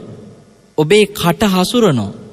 ඔබ පපඩම මුල් කරලා අත එහෙම නැත්නම් කයේ යම්කිසි විදිහකට ඔබ ඇඟිලි හරි ඇඟිලි වලින් සමහරව අරගෙන පොඩි කරගන්නවා පපඩම. මේ ඇඟිලි අත නොඑක් විදිහට කට හසුරනකොට ඔබේ කය හසුරවලා තියෙනවා.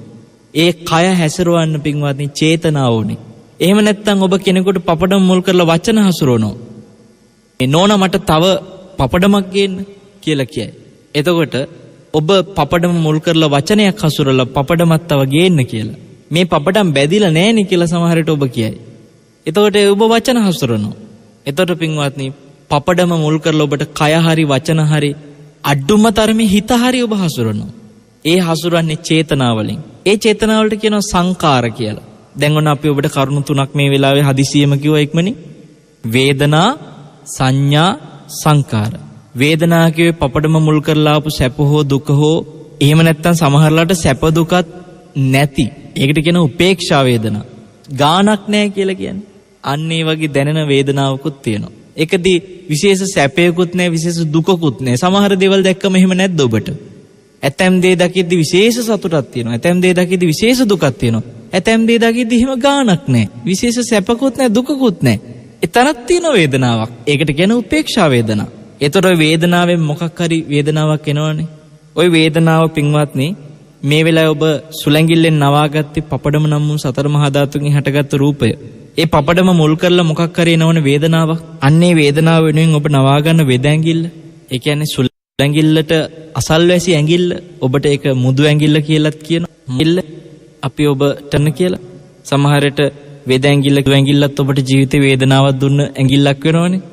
ඒ නිසා අපි ඒ වේදනාව වෙනුවෙන් මුදු ඇඟිල්ල නවාගෙන දැන් මැද ඇඟිල්ල නවාගමු සංඥා වෙනුවෙන්. පපඩම කියලා අපිට සංඥාවක් ආවා. ඒ කියන්නේ හඳුනාගත්. අර විඥාණයෙන් දැනගත්තට රූපයක් හැටියට දැනගත්තට ඒ රූපේ මොන රූපයක්ද කියලා ඒක මේ කන එක, ඒක අපේ හපල කන එක, ඒක බදින එක, ඒක තමයි පපඩම. ඒකේ පාට මෙන්න මේ පාට කියලා අපි හඳුනා ගන්නවා. අන්න ඒක තමයි සංඥා. සංඥා වෙනුවෙන් නවා ගන්න මැද ඇඟිල්ල. ඊට පස්සේ ඔබට මං කිව්වා මේ පපඩම වෙනුවෙන් කය හැසිරෙව්වා. එහෙම නැත්නම් වචන හිත හසුරනවා. ඒ හසුරවන්නේ චේතනා සංකාර වලින්. චේතනාවට කියන්නේ සංකාර. ඔබේ සංකාර වෙනුවෙන් නවා ගන්න දබර ඇඟිල්ල. පුංචි කාලයක් තියෙන හින්දා ටිකක් ඉක්මනින් කියන්නේ. හැබැයි ඔබ දැන් ඇඟිල්ලින් පහම නවාගෙන ඇති. බලන්න පින්වත්නි මහපට ඇඟිල්ල නවාගත්ත විඥාන වෙනුවෙන්. විඥාණයෙන් දැනගත්ත සතර මහා ධාතුන්ගෙන් හටගත්ත ඒ අදාළ රූපය වෙනුවෙන් අපි නවාගත්ත පුංචි ඇඟිල්ල සුලැඟිල්ල. ඒ රූපේ මුල් කරලා ආපු වේදනාව වෙනුවෙන් නවාගත්ත වෙද ඇඟිල්ල. එහෙම නැත්නම් මුදුගිල්ල. ඒ වේදනාව හටගන්න හේතු වෙච්ච ඒ අදාළ රූපය අපි හඳුනාගත්ත අසවල් දේ කියලා. ඒ හඳුන ගැනීම වෙනුවෙන් නවාගත්ත සංඥා කියලා මැද ඇඟිල්ල. ඒ වගේම අපි ඒ මුල් කරලා එන චේතනා, කය, හිත, වචන හසුරවන්න මුල් වෙච්ච චේතනා එකට නවාගත දබර ඇඟිල්ල සංකාර කියලා. දැන් අපි මේ වචන ටික මේ චූටි ඇඟිල්ලෙන් ඉඳලා පිළිවෙලකට කියාගෙන යමු බලන්න. පුංචි ඇඟිල්ලෙන් අපි නවාගති රූපනේ. රූප, වේදනා, සංඥා, සංකාර, විඥාන. දැන් මේ පහ තමයි පංච පාදානස්කන්ධයේ හැටියට නිරන්තරයෙන්ම හටගන්නේ නැති වෙන්නේ කියලා ඔබ තේරුම් ගන්න. ඔබට පින්වත්නි ඇහැට මොකක් පෙනුණත් ඒ හැම මොහොතෙම ඔය පහ හට ගන්නවා. ඒ පෙනිච්ච දේ මොහොතකින් අපි වෙනත් දෙයක් දැනගන්නකොට, ඇහැට පේන වෙනත් රූපයක් දැනගන්නකොට අර මොහොතකට පෙර හටගත්ත කරුණු පහම නැති වෙනවා. එතකොට ඔබ කොයි දේ දැනගත්තත් ওই විදියට හට ගන්නව නැති වෙනවනම් මොන දේ ඇහුණත් ඒ අහන දේ තුලත් ඔය ටික ওই විදියට හට ගන්නව නැති වෙනවනම් කොයි දේ නහයට දැනුණත් ඒ දැනෙන හැම තැනදීම ওই ටික හට ගන්නව නැති වෙනවනම් දිවට, කයට, මනසට හැම තැනින්ම මොන අරමුණ හටගත්තත් ඔය පහ ওই විදියට හට ගන්නව නැති වෙනවනම් ඔබට පින්වත්නි මුළු ජීවිත කාලේ හැම තත්පරයකම හැම මොහොතකම උපාදානස්කන්ධ හටගන්න බව අවබෝධ කරන්න පුළුවන්. උපාදානස්කන්ධ නැති වෙන බවත් ඔබට අවබෝධ කරන්න පුළුවන්. අන්නේ හට ගැනීම දකිද්දී ඔබට මුළු ජීවිතේම අනිත්‍ය වශයෙන් අවබෝධ වෙන්න පටන් ගන්නවා. ඒ අවබෝධය තුලයි සෝතාපන්න බවට පත් වෙන්නේ සාමාන්‍ය සීලවන්ත කෙනෙක්. සිල් රකින්න පටන් ගත්ත කෙනා උපාදානස්කන්ධ අනිත්‍ය වශයෙන් අවබෝධ කරනවා කියලා කිව්වේ පින්වත්නි. මේ කියන විදිහට මා ඔබට අද බාහිර රූපයක් හැටියට මෙතෙන්දී පපඩම කියලා උදාහරණයක් අරගෙන පාදානස්කන්ධ ගැන කියා දුන්නා වගේම ඔබට ඔබේ කය මුල් කරලා දකින්න පුළුවන්. ඔබේ කෙස් ඔබට දැන් අතට අහු වෙනවා. ඔබ ඔබේ නියපොත්ත දකින්න. නියපොත්තත් සතර මහා ධාතුන්ගෙන් හැටගත් රූපයක්. ඒ නියපොත්ත මුල් කරලා ඔබ විඥාණයෙන් දැනගන්නවා. දැනගනිද්දී පින්වත්නි ඔබට වේදනා සංඥා සංකාර හට ගන්නවා. එතන රූප, වේදනා, සංඥා, සංකාර, විඥාන සියල්ල හට ගන්නවා. ඔබට මේ සියල්ල ලෝකයේ තුල අවබෝධයෙන්ම විමසන්න පුළුවන්. කෙනෙකුට ජීවිතේ හැම අත්දැකීමක්ම මේ උපාදානස්කන්ධ හැටියට අවබෝධ කරන්න ලැබුණොත් එයා දකින මුළු ජීවිත කාලෙම හටගන්නේ නැති වෙන්නේ මේ උපාදානස්කන්ධය කියලා. සංසාරෙම සිද්ධ වුණේ ওই කතාවයි. ඔබට පින්වත්නි සිල් රකින්න පටන් ගත්ත කෙනා මේ අවබෝධය ඇති කරගන්න තුරු කවදාවත් සෝතාපන්න වෙන්න බෑ. ඒ නිසා මේ අවබෝධය කරා යන්නටම ඕනේ. අර අචේල කාශ්‍යප අවුරුදු 30ක් තිස්සේ නිර්වත්ව මොනරපිල් කලබෙන් ඔහේ නිකන් පිහ හිටියා වගේ අපිත් මේ සිල් රැක නිකන් බණහක හොයේ ඉන්නෝ. නමුත් මේ උපාදානස්කන්ධ ගැන දන්නෙත් නෑ, අවබෝධ කරන්න හිතකුත් නෑ. වචන ටික අහලා තියෙනවා. පංච උපාදානස්කන්ධ කියන වචනේ ඕනතරම් අහලා ඇති. නමුත් මේ අපි තුල හැමතිස්සෙම හටගන්න දෙයක් නේ මේ නමින් කියන්නේ කියලා ඔබට පින්වත්නි අවබෝධ වුණොත් ඔබ එදාට තමයි මේ මාර්ගඵල කරා යන ගමනට පැමිණෙන්නේ. ඔබට කෙටි කාලයකදී මේ මහා ගැඹුරු කතාව කියලා දුන්නට අපි ඔබට ආරාධනා කරනවා දවසක් පුරා මේ උතුම් ධර්මයේ උදාහරණ උපමා සමග ජීවිතය තුළින් අවබෝධ කරන්නට ලබන 6 වෙනිදා බදුල්ල මුතියංගන රජමහා විහාරස්ථානයේ උදේ 8 ඉඳලා හවස 4 දක්වා දවස පුරා විශේෂ වැඩසටහනක් පැවැත්වෙනවා. ඒ පෙබරවාරි 6 වෙනිදා. ඔබට පින්වත්නි ඒ වැඩසටහනට සහභාගී වෙන්නට ඌව පළාත ඇසුරු කරන ඕනෑම කෙනෙකුට මේ වෙලාවේ සිහිපත් කරනවා. ඔබ හැම දිනෙකටම උතුම් චතුරාර්ය සත්‍ය අවබෝධය ඉක්මන් කරගන්නට මේ සීල සූත්‍රයත් මේ දේශනාව ශ්‍රවණය කිරීමෙන් ඔබ විදර්ශනා ප්‍රඥාවකට අවශ්‍ය කරන ආකාරයේ මානසිකාර ඇති කරගත්තේ ඒ තුළ රැස් වෙච්ච පිනත් අප්‍රමාණයි. මොකද මේ ලෝකේ තියෙන පින් අතර විදර්ශනා මානසිකාරය කියන පින පරද්දන්න කිසිම දානයකට කිසි දෙයකට බෑ කියනවා. ඒ නිසා පින්වත්නි ඔබ බුදු කෙනෙකුට දන් දෙනවට වඩා පිනක් මේ වෙලාවේ රැස් කරගත්තා විදර්ශනා මානසිකාරයක් තුළ රැස් කරගත්ත පිනෙන්. ඒ හින්දා ඔබ මෙතෙක් මේ ශ්‍රවණය කරපු දේශනාව එකාතකට විදර්ශනා භාවනාවක් බවට ඔබට පත් උනායි, ස්කන්ධ භාවනාවක් විදියට. ඔබ හැම දිනෙකටම මේ පිනත් ධර්මාවබෝධය පිණිසම හේතු වේවා කියලා සියලු දෙනාටම ආශිර්වාද කරනවා. සාදු සාදු සාදු. අද තාම ශ්‍රද්ධාවෙන් දායකත්වයෙන් දරන්නේ පන්නිපිටිය රුක්මල්ගම අංක 29 C19 නිවසේ පදිංචි ඩුබායිහි සිටින ජිනන්ත පෙරේරා පින්වත් මහත්මයා විසින් අරමුණු කරගන්නවා තම ආදරණීය පුතුගේ 12 වෙනි උපන්දිනය ලබන 26 වෙනිදාට යෙදෙනවා. ඉතින් ඒ පුංචි පුතාට නිදුක් නිරෝගී සුවය චිරජීවනයේ ප්‍රාර්ථනා කරගෙන ඒ දරුවාගේ අධ්‍යාපන කටයුතු සාර්ථකව සිදු කරමින් ජීවිතය දහමින් යහමින් ගොඩනැගෙන පුණ්‍යවන්ත දරුවෙක් බවට පත්වන්නට මේ පිනත් ඒ පුංචි පුතාට හේතු ආසනා වේවා කියලා අපි ආශිර්වාද කරනවා. දෙවියොත් සතුටින් මේ පින් අනුමෝදන් වෙලා දෙව්ලොව සැනසෙත්වා සුවපත් වෙත්වා කියලා ආශිර්වාද කරමින් පින්වත් චිනන්ත මහත්මයාගේ සංසාරගත සියලු මියගිය ඥාතීන්ට වගේම ධර්ම ශ්‍රවණය කළ ඔබ හැමදෙනාගේමත් සසරගත සිහි වෙන නොවන සියලුම මියගිය ඥාතියෝ මේ පින් සතුටින් අනුමෝදන්ව පරලොව සැනසෙත්වා කියලා කවුරුත් සාදු කියන්න. ඒ වගේම පින්වත්නි මේ වෙලාවේ තාම ශ්‍රද්ධාවෙන් ධර්මයේ ශ්‍රවණය කළ ඔබට මේ දහම මේ විදියට අහන්නට අවශ්‍ය පසුබිම සකස් කරලා දුන්නු net fm නාලිකාවේ පින්වත් අධිපතිතුමන්ට කාර්ය මණ්ඩලයේ මේ දේශනාව වෙනුවෙන් වෙහෙස මහන්සි වෙච්ච සියලුම දෙනාටත් ඒ වගේම මේ වෙලාවේදී තාම ගෞරවයෙන් දායකත්ව දරපු පින්වත් ජිනන්ත පෙරේරා මහතාට වගේම ශ්‍රාවකත්වයෙන් සහභාගී වෙන පුණ්‍යවන්ත ඔබ හැම දෙනාටමත් මේ පින හේතු වේවා. ඔබ සියලුම දෙනාගේ උතුම් ජීවිතාවබෝධය පිණිසම මෙලව හිතසුව පිණිස කායික මානසික නිරෝගී සුවය පිණිස net ශ්‍රවණය කළ ලෝකවාසී පින් ඇති සිත් ඇති සියලු දෙනාට ආශිර්වාද කරමින් අවසානයේ සිහිපත් කරනවා ආකාසත්තා ච බුම්මට්ඨා දේවානාගා මහිද්దికා පුඤ්ඤන්තං අනුමෝදිත්වා චිරං රක්칸තු ශාසනං චිරං රක්칸තු දේශනං චිරං රක්칸තු ත්වං සද්ධාති. අද මේ පුන් පොහෝ දවසේ අපි දන්න උදෑසන ඉඳලා ලංකාවේ සෑම විහෙර විහාරස්ථානයකදීම පවා මේ සීල සමාධි ප්‍රඥා වර්ධනය කර ගැනීමේ අටියෙන් අෂ්ටාංග උපෝසත සීලයේ සමාදන් වුණු බොහෝ පිරිසක් මේ වන විටත් විහාරස්ථානවල රැඳී සිටමින් ධර්ම ශ්‍රවණය ඇති කරගන්නවා. ඒ වගේම ඒ අතරතුර විශේෂයෙන්ම විවිධාකාර ස්ථානවල මේ වැඩසටහන් ශ්‍රවණය කරමිනුත් ඒ ධර්මයට තවදුරටත් තමන්ගේ අවබෝධය මෙහෙවන්නට ඒ ධර්ම කාණ්ඩ උපයෝගී කරගන්න අවස්ථා උදා කරගෙන තිබෙනවා බොහෝ පිරිසක්. ඒ නිසා මේ 80 ධර්ම කාණ්ඩ තවදුරටත් විග්‍රහ කර දැන ගැනීමට මේ අවස්ථාවක් කරගනිමින් ඔබ වහන්සේ ධර්මදේශනාවේ පහදා දුන්නු කාරණා තවදුරටත් විග්‍රහ කරන්නට මේ සාකච්ඡා වාරයේ අවස්ථාවක් කරගන්නවා. අපි හැමදෙරෝනේ දැන් සාමාන්‍යයෙන් අපි දන්න කාරණාවක් තමයි ආතාපි සම්පජානෝ සතිමා කියලා මේ ධර්මය අවබෝධ කරගන්නට මේ කාරණා නැත්නම් වීරිය, එතකොට මේ නුවණ, සතිය නැත්නම් සිහියෙන් මේ කටයුතු සිදු කිරීම මේ වගේ දේවල් පිළිබඳව අපි විවිධාකාරී ධර්මදේශනාවල ශ්‍රවණය කරලා තිබෙනවා. ඒ වහන්සේ ධර්මදේශනාවේ මුලදීම නැත්නම් ආරම්භක තැනදීම සඳහන් කළා අන්‍ය ආගමිකයෙකු බවට පත්ව සිටි නිගණ්ඨ ශ්‍රාවකයෙකු බවට පත් වෙලා සිටපු මේ අචේල කාශ්‍යප ධර්මය අවබෝධ කරගන්නට මේ 30 වසර පුරා බැරි වුණාට බුදුදහම ඇනුව ඒ ධර්මය අවබෝධ කරගන්න පුළුවන් කියන තැනට යමු වුණේ ඒ නිසා කියලා වහන්සේ සඳහන් කළා.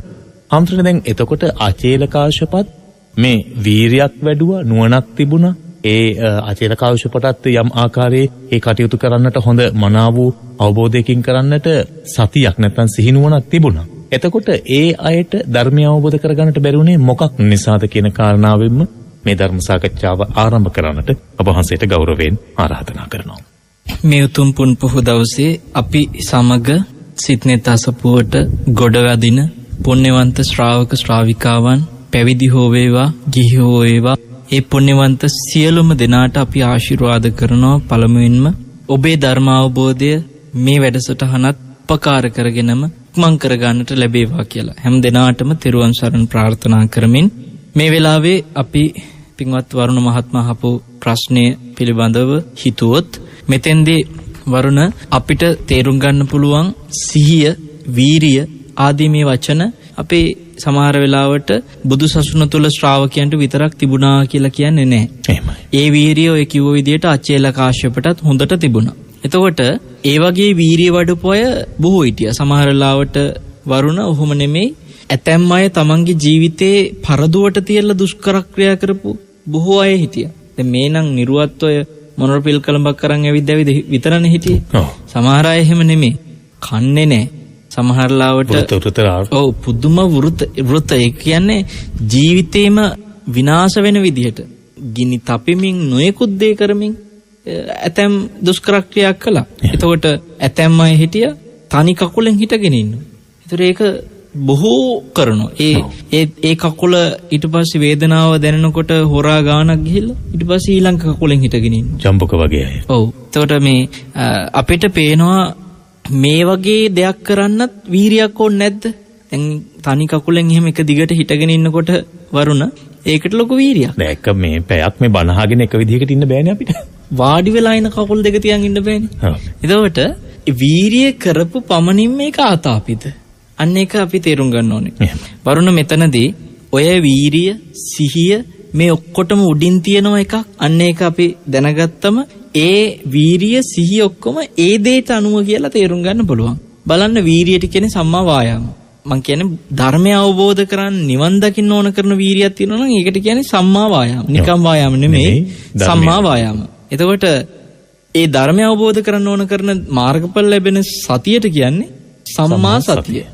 එතකොට ඒවට සම්මා කියලා වචනයක් එනවරුන. මේ වීරියට වායාම නොවි එක සම්මා වායාම වෙන්නේ. ඔය සිහිය නිකන් සතියක් නොවි සම්මා සතියක් වෙන්නේ. ඒ ඔක්කොටම උඩින් ආපු කාරණාව හින්දා. උඩින්ම ආවේ මොකද? සම්මා දිට්ඨිය. සම්මා දිට්ඨිය කියලා කිව්වේ මේ පංච උපාදානස්කන්ධ ගැන, චතුරාර්ය සත්‍ය ගැන අවබෝධය. ඒ ප්‍රඥාව තමයි සම්මා දිට්ඨිය. කියන්නේ යහපත් වෙන්නේ ඒක. ඔව්. එතෙන්දී අපිට මේ සම්මා කියන වචනේ ඇත්තටම චතුරාර්ය සත්‍ය අවබෝධයට උපකාර වෙන මනා කියන අර්ථය තියෙන්නේ. මෙතෙන්දී ඒ චතුරාර්ය සත්‍ය අවබෝධයට උපකාර වෙන සිහිය කියලා අපි කිව්වොත් දැන් ওই සම්මා කියන වචනයට එහෙම නිකන් හිතමුකෝ. ධර්ම අවබෝධයට උපකාරී වෙන කියලා හිතන්න. සම්මා කියන වචනේ තේරුම නිකන් මේ යහපත්, හොඳ, නිවැරදි ඒ වගේ කෙටියෙන් ගන්න නැතුව. මොකද නිවැරදි කිව්ව ගමන් වරුණ අපි සමහර වෙලාවට මේකෙදී මිනිස්සු වැරදි අර්ථ ඔස්සේ හිතන්න පුළුවන්. මම ඒ නිසාම තමයි ඔබ වහන්සේගෙන් විවරණය කරගන්න උත්සාහ කළේ. දැන් සමහරු සම්මා කියනකොට යහපත් කියන අර්ථයෙන්ම තමයි ගන්නෙ. යහපත් කියන එක තව හොඳයි. ඕකට ඊටත් වඩා පහලින් නිවැරදි කියලා. ඔව් නිවැරදි කියලා. එතකොට ඒ තමන්ගේ අරමුණ අනුව තමන්ගේ අවබෝධය අනුව නිවැරදි වෙන අවස්ථා වෙනස් වෙන්න පුළුවන්. එතකොට වරුණ හොරකම් කරන්නත් වීරියක් තියෙනවා. ඒ වීරියේදී ඒ හොරා ගත්ත වීරිය වැරදි ඉලක්කයකට නම් එතකොට එයාගේ වීරිය වැරදි වීරියක්. එයා හරියටම අදාළ හොරකම් කරන භාණ්ඩයට නිවැරදිව වීරිය කළා නම් එතකොට ඒ වීරිය තොර නිවැරදි වීරියක් වෙනවා. එහෙනම් ඒ නිවැරදි වීරියද එතකොට සම්මා වායාම කියන්නේ. නිවන අවබෝධයට ඒක හේතු වෙන්නේ. යහපත් කියන වචනේ ගත්තම ඒකේ තව පොඩ්ඩක් වටිනවා. එතකොට යහපත් කියන වචනේදීත් අපිට තේරෙන හැම යහපත් දෙයක්ම සම්මා වායාම වෙන්නේ නැහැ. එහෙමයි. අනේක මතක තියාගන්න ඕනේ. මොකද හැම යහපත් දෙයක්ම කියලා කියනකොට වරුණ මෙතෙන්දී ඔබ හිතන්න සාමාන්‍ය ජීවිතේ අපි යහපත්ය කියලා හිතන ඇතැම්දී මම්මාවත් හදන ඔයගේ සාමාන්‍ය දේවල් වලට යහපත් දෙයකට උනත් අපි වීරිය කරන්න පුළුවන්. කෙනෙකුට මේ පාරයිනේ තියෙන කුණු ටික සුද්ධ කරන්නත් වීරියක් තියෙනවා. ඒතර ඒක යහපත්නේ. හැබැයි යහපත් වුණා කියලා ඒක අනිවාර්යයෙන්ම සම්මා වායාමයට අයිතිමයි කියන්න බෑ. අපි හඳුනන ඒතකොට යහපත් දෙයක් තුලින් රැස් වෙන්නේ පින. ඔව්. එතකොට ඒ පින ධර්ම අවබෝධයට හේතුවක් වෙනවා. පින ධර්ම අවබෝධයට උපකාර වෙනවා. නමුත් සම්මා වායාම කියන්නේ වෙනමම එකක්. සම්මා වායාම කියන්නේ වරුණ හටගත්ත අකුසලයක් දුරු කරන වීරිය. හටගත්ත අකුසලයේ දුරු කරනවා වගේම මේ කියන බෝධිපාක්ෂික ධර්ම උපද්ද ගන්න වීරිය. ඒක වෙනම වීරියක්. එතකොට මේකෙදි අපි කියන්නට ඕනේ වරුණ ආර්ය අෂ්ටාංගික මාර්ගයට අදාළව නම් මේ වීරිය තියෙන්නේ. ආර්ය අෂ්ටාංගික මාර්ගයට අදාළව නම් සිහිය තියෙන්නේ. අනිවාර්යයෙන්ම සම්මාදිට්ඨිය එක්ක එකතු වෙන්න ඕනේ. සම්මාදිට්ඨියකේ චතුරාර්ය සත්‍ය අවබෝධ. ඒ චතුරාර්ය සත්‍ය ගැන අවබෝධයක් ඇති ඒ ප්‍රඥාවට අනුකූල වීරියක් නම් අන්න සම්මා වායාම. ඒ ප්‍රඥාවට අනුකූල සිහියක් නම් අන්න සම්මා සති. දැන් මෙතනදී අචේල කාශ්‍යප වගේ අයට තිබුණේ වීරිය තිබුණාට සිහිය කියන ඒවා තිබුණාට ඒගොල්ලෝ චතුරාර්ය සත්‍ය අවබෝධයට අදාළ කරන විදිහේ වීරියක් තිබුණේ නැහැ. එතකොට එයාට අර අවුරුදු 30ක ගත කරපු නිර්වත් ජීවිතය තුළ මොන විදිහේ සිහියක් ගෙවුවා කියලා කිව්වත් ඒ ගත කරන සිහිය කවදාකවත් වරුණ ඒගොල්ලන්ට චතුරාර්ය සත්‍ය අවබෝධයට උපකාර වෙන්නේ. මම ඕකෙදි කියන්න දැන් ওই නිර්වත් අයට අමුතු සිහියක් කියලා දෙනවා. ඒ තමයි සමහර වෙලාවට එක්තරා ඒ ජෛන කොට්ටාසික තියෙනවා වරුණ ඒගොල්ලෝ දානෙකට එහෙම ගියාම ගෙදරක කාන්තාව තමයි පාසෝදන්න ඕනේ. එහෙම මේ ඇතම් වීරියක් ගැන පෙන්නන ප්‍රතිපදාවක් තියෙනවා ජෛන කොට්ටාසික. ඒ ගෙදර ඉන්න ලස්සනම තරුණියන් ඒ වගේ අයව යොදවන්න ඕනේ අර නිර්වත්ව ඉන්න ඒ තවුසන්ගේ පාසෝදන්න. ඒ පාසෝදනකොට මෙයාලගේ යම්කිසි විදිහක ජනේන්ද්‍රියේ උද්දීපනයක් එහෙම වුණොත් එතකොට මේගොල්ලන්ගේ රාගසිතක් ඇති වුණා කියන කෙතනින්න සියලු දෙනාට දැනගන්න ලැබෙනවා. කෙලස් බරිතයි කියලා හැංගෙනවා. කෙලස් බරිතයි කියලා. ඒතර මේගොල්ලෝ දැන් අර වගේ පහසෝදන්න කාන්තාවන් දාලා සමහර ලස්සන තරුණියන් පාසෝදනකොට ඇය කෙරෙහි සිතුවිල්ලක් ඇති නොවෙන්න මේකේනා වග බලා ගන්නවා. ඕ එතකොට අර විදිහේ යම්කිසි ගැටලුවක් ඇති වුණොත් රාගසහිතව එතකොට වරුණ හොඳ දඬුවම් තියෙනවා. වැලි කොට්ට අදින්න එක එක විදිහේ දඬුවම් තියෙනවා. එතකොට එයාලට එහෙනම් අපිට පේනවා එතෙන්දී යම්කිසි විදිහකට රාගේ හිර කරගන්න කියලා ඒගොල්ලෝ මොකක් හරි වීරියක් කරනවා. සිහියක් කරනවා. හැබැයි වරුණ ඒ නිර්වත්ව ඉඳලා ඒ කරන සිහිය වීරිය තුල ඒගොල්ලන්ට අවබෝධයෙන් මේක කරන්න ලැබෙන්නේ. අන්න ඒක මෙතෙන්දී තියෙන ලොකුම ගැටලුව. ඒ කියන්නේ අපිට සමහර වෙලාවට වරුණ තුවාලයක් නිකන් උඩින් වහගන්න පුළුවන් මොකක් හරි කරලා. අපි ඒ වහගන්නවා කියලා කියන්නේ මොකක් හරි රෙදිපටියක් ගැට ගහලා අරක පිටට පේන්නේ නැති වෙන්න වහගත්තා කියලා කවදාකවත් ඒක හොඳ වුණා වෙන්නේ නැහනේ. එහෙමයි. ඒක සුව වෙන්න නම් ඒකට අදාළ කරන බෙහෙත කරන්න ඕනේ. බෙහෙත දැම්මොත් තමයි අරක සුවපත් වෙන්නේ. ඒ වගේ වරුණ මේ රාගය කියලා කියන තුවාලෙට ආර්ය සත්‍ය අවබෝධයෙන් ඇති කරගන්න මේ ප්‍රඥාව තමයි බේත. ඒ ප්‍රඥාව කියන බේත නැතුව නිකම් මේ ලෝකෙට පේන්නේ නැති වෙන්න මොකක් හරි කියලා යටපත් කරනවනම් ඒක ක්‍රමයක් නෙමෙයි. ඕක අර තරහ ගැන කතා කරනකොටත් එහෙමයි රාගය වගේම. දැන් ඔය සමහර වෙලාවට ඇතැම් රටවල් වල වරුණ මේ අපිට බුදුරජාණන් වහන්සේගේ ධර්මය තුල අවබෝධයෙන් තරහ යටපත් කරන්න ක්‍රම තිබුණාට ඇතැම් මේ විදේශ රටවල් වල මිනිස්සුන්ට ඔයගේ වැඩපිළිවෙළවල් නැහැ. මට මතකයි බටහිර විද්‍යාව හරහා ආපු ධනාත්මක චින්තනය උගන්වන එක්තරා මහත්මයෙක් දවසක් කියනවා තරහක් ආවට පස්සේ පොල් බෑයක් අරගෙන ගාගෙන යන්න කියලා. එතකොට තරහ නැති වෙනකන් පොල් බෑ ගන්නකොට ප්‍රයෝජනයකුත් තියෙනවා. පොල් ටිකක් ගාලා තරහත් නැති වෙනවා කියලා. එතකොට මොකක් හරි විදිහක අර තරහ යනකම් මොම කරලා වරුණ යම්කිසි යටපත් කිරීමක් කළා කියමුකෝ අපි. හැබැයි ඒක අවබෝධයෙන් නැත්තරම නැති වෙන්න හේතු වෙච්ච එකක් නෙමෙයිනේ. එහෙම නැවත හිත ගන්න පුළුවන්. එතකොට එයා පොල් බෑ ගාගෙන යන කරන වීරිය කෙනෙක් කියයි ඒ තරහ දුරු කරන්න ගන්න වීරිය. හැබැයි ඒක ප්‍රඥාවත් එක්ක ආපු වීරියක් නෙමෙයි. අන්න ඒ නිසා තමයි වරුණ සම්මා දිට්ඨියත් එක්ක එකතු වෙච්ච ප්‍රඥාවත් එක්ක එකතු වෙච්ච වීරිය සම්මා වායාම වෙන්නේ. නිකම් වායාම නැතුව. ඒ ප්‍රඥාවත් එක්ක ආපු සිහිය සම්මා සතිය වෙන්නේ. ඉතින් දැන් මේ අචේල කාශ්‍යපෝගේට ප්‍රශ්න තිබුණේ ඒකයි. ඒගොල්ලෝ අර පොල් බෑ ගන්නවා වගේ යටපත් කිරීමක් තමයි සාමාන්‍ය ජීවිතේ කර හිටියේ. හොඳයි අපේ හන්දරනේ දැන් එතකොට සම්මා දිට්ඨියත් එක්ක මේ වීරිය නුවණ එතකොට සිහිය මේවා පවත්වා ගත්තත් එය ධර්මාවබෝධයට එය ප්‍රමාණවත්. ඉන් එහාට තව වඩිය යුතු දේවල් තිබෙනවා. දැන් මොකද බුදුරජාණන් වහන්සේ ඇතැම් තහනවලට වැඩියේ යම් අය දමනය කරන්න ඇති පෙර පිනක් තියෙනවා ධර්මය අවබෝධ කරගන්න කියන කාරණයක් මතු කරලා තියෙනවා. එතකොට මේවා ප්‍රමාණවත් නැත්නම් පෙර පිනක් අවශ්‍යමද මේවට? වරුණ ඒකෙදී අපි කියනවා පෙර පින බොහෝ දෙනාට තියෙනවා. මොකද පෙර පින තියෙන හින්දා අපි එහෙම තියනවා කියලා කියන්නේ මේකයි. මම මැද පෙරදිග රටකට වැඩම කරාම මේ මැද පෙරදිගෙන් මිනිස්සු සම්බන්ධව පෙර පින හොය ඒ මිනිස්සුන්ට බණ කියන්න යන්නේ නැහනේ. එහෙමයි. මේ අයට පෙර පින නැති කියලා.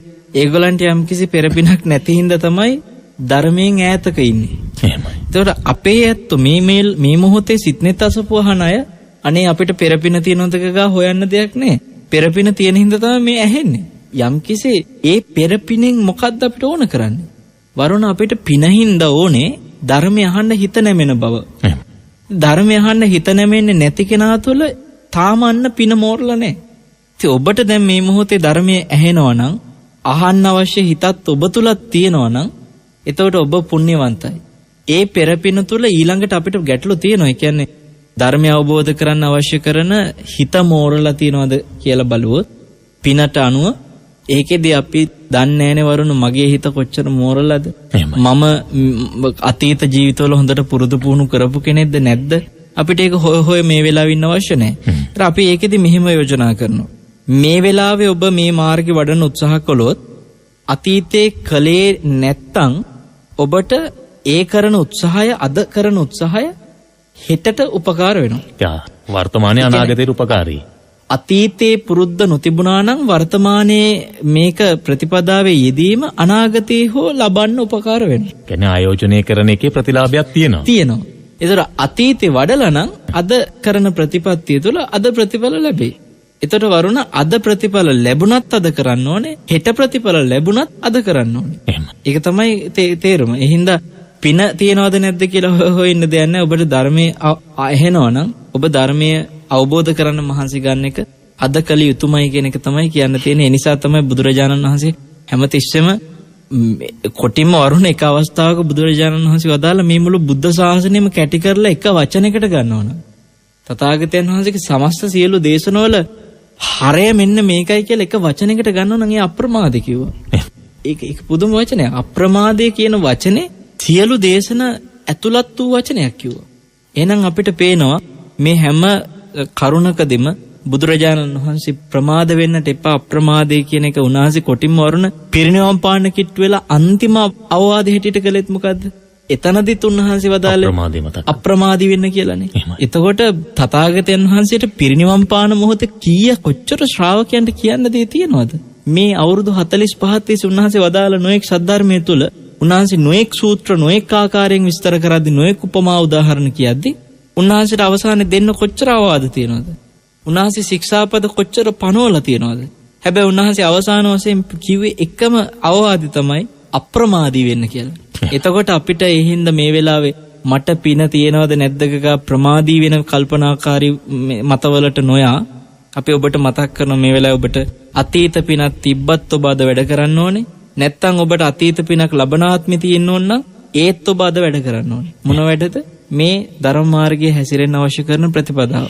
හාමුදුරනේ එතකොට සෝවාන් සකදාගාමි අනාගාමි අරහත් කියන මේ මගඵල ලබන්න ඒ මගඵල අරමුණු කරගෙනමද අපි ධර්මයේ වඩන්න ඕනේ නැත්නම් ධර්මයේ වැඩිම තුලින් මේවා ලැබෙනවාද? අපේ ඉලක්කයේ විය යුත්තේ ඒ ඵල ලැබලා අවසානයේ නිවන දක්වා යෑමද? වරුණ මේකෙදී ඵලයක් කියන එක අද වර්තමානයේ හැටියට නම් මිනිස්සුන්ට නිකන් ඒක උපාදි වගේ 아무තු විදියට නැගෙනවා. ඒ හින්දා මම ආසයි සෝවාන් වෙන්න. මොකද මේ මම ප්‍රශ්න අහන්නේ ඔබ වහන්සේ වහදා දෙන කාරණාව මත ඉඳලම තමයි. ඔව්. ඒ කියන්නේ මිනිස්සු සමහර අය අර මම සෝවාන් වුණාම මට කට්ටියට පේන්න එහෙම ඉන්න පුළුවන් නේ. මම දැන් සෝවාන් කියලා. අර ඒ වගේ ආසාවක් තියෙනවා. එතනම කවදාකවත් එයාට සෝතාපන්න වෙන්න බෑ වරුණ. මොකද සෝතාපන්න වෙන්න නම් ආත්ම දෘෂ්ටිය නැති වෙන්න ඕනේ. ඉතින් ඒ වගේ මාර්ගඵලයක් පෙන්න ගන්න ආසාව කියන එක තුළම තියෙන ආත්ම දෘෂ්ටිය. එතකොට සෝවාන් වෙන්නවත් කවදාකවත් බෑ ඒ වගේ දෘෂ්ටියක් බර කරගත්තම. හැබැයි පුණ්‍යවන්ත ඇතැම්ම ඉන්නවා සංසාරේ බය හොඳට දැනිලා. කෙලෙස් වල තියෙන පීඩනය හොඳට දැනිලා. සතර අපාය ගැන තියෙන බය එක මිනිස්සුන්ට අවංක සිතුවිල්ලක් තියෙනවා. චතුවහපාය හිච විප්පමුත්තෝ. සතර අපායන් සදහටම නිදහස් නිසා සෝතාපන්න කෙනා මම සෝතාපන්න වෙන්නම ඕනේ කියලා. ඒ වගේ තැනකදී සෝතාපන්න වෙන්න ඕනේ කියන වචනේ ඔළුවේ තිබුණට ඒ අර ආත්ම දෘෂ්ටියෙන් ලෝකෙට පෙන්න යන නෙමෙයි සතර අපායෙන් ඉක්මනට මිදෙන්න ඕනේ කියන හේතුවෙන්. ඒ අපාය ගැන බයත් එක්ක.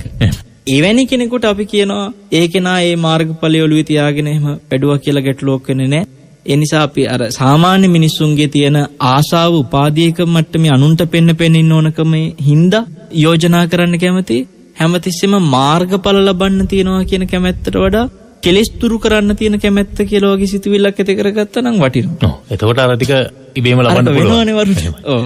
හොඳයි. හැමතිස්සෙම දැන් එතකොට ඔබ වහන්සේ අර ධර්ම දේශනාවේදී සඳහන් කරපු තවත් කාරණාවක් තමයි මේ පංච උපාදානස්කන්ධය පිළිබඳව තියෙන අනිත්‍ය මතම තමයි සෝවාන් මට්ටමින් ඉහළට එල්ලා සකදාගාමී වෙන්නේ. ඉන්නහාට ගිහිල්ලා අනාගාමී වෙන්නේ. ඉන්හාට ගිහිල්ලා අරහත්ත්වයටපත් වෙන්නේ. අරහතන් වහන්සේලා පවා ඉන්පස්සේ මේ පිළිබඳ අනිත්‍ය මෙනෙහි කරනවා කියන කාරණේ. දැන් එතකොට මේකේ විශේෂත්වයක් තියෙනවා දේ හැම දෙයකදීම. දැන් අපි සෝවාන් ඵලයට පත්වන්නට අනිත්‍ය දැකීම නේ පංච උපාදානස්කන්ධයේ අනිත්‍ය දැකීමේ ඒ අවස්ථාව විදිහටමද ඉන්නහාට වඩන්නේ. ඒකේ යම් වෙනසක් සිදු වෙනවාද විශේෂ වෙන ක්‍රමයක් එහෙදී විශේෂ ක්‍රමයක් වෙනසක් සිදු වෙනවාද ඒ තත්ත්වයටපත් වීමේදී? වරුණ දැන් අපි කඩවතින් අධිවේගී මාර්ගයට පිවිසුණා කියමු. පිවිසුණාට පස්සේ අපිට හම්බෙනවා කඩුවෙල. එහෙමයි. කඩුවෙල හම්බුණාට පස්සේ අපි තවදුරට ඉස්සරහට යනකොට කොතලාවල. ඔව්. ඊට පස්සේ අපිට හම්බෙනවා කොට්ටාව. ඔව්. ඊට පස්සේ කහතොඩු ඊපස්සේ ගැලනිගම. මෙහෙම අපිට හම්බෙනවා. එතකොට කවුරු හරි කෙනෙක් ඇහුවොත් එහෙම යම් කිසි කෙනෙක් කඩවත ඉඳලා කඩුවෙලට යනකොට එයා අධිවේගී මාර්ගයේම නම් යන්නේ. ඒ අධිවේගී මාර්ගය තුල එයා ගිය විදිහටම නම් යන්නේ. එතකොට එයා කඩුවෙලින් පස්සේ කොතලාවලට යද්දි එයින් පස්සේ අතුරුගිරිය තියෙනවා. අතුරුගිරියෙන් පස්සේ කොට්ටාව තියෙනවා. මේ හැමතැනදීම කොට්ටාවෙන් කහතොඩුවට යනකොට ඒ යන්නෙම එකම මාර්ගයමනේ. අධිවේගී මාර්ගෙමනේ. එතකොට වටේ තියෙන්නේ එකම දේවල් වගේද කියලා හිතෙන්න පුළුවන්. නෑ. යන්න වරුණ ඉදිරියක් තියෙනවා. ගිය දුර වැඩි.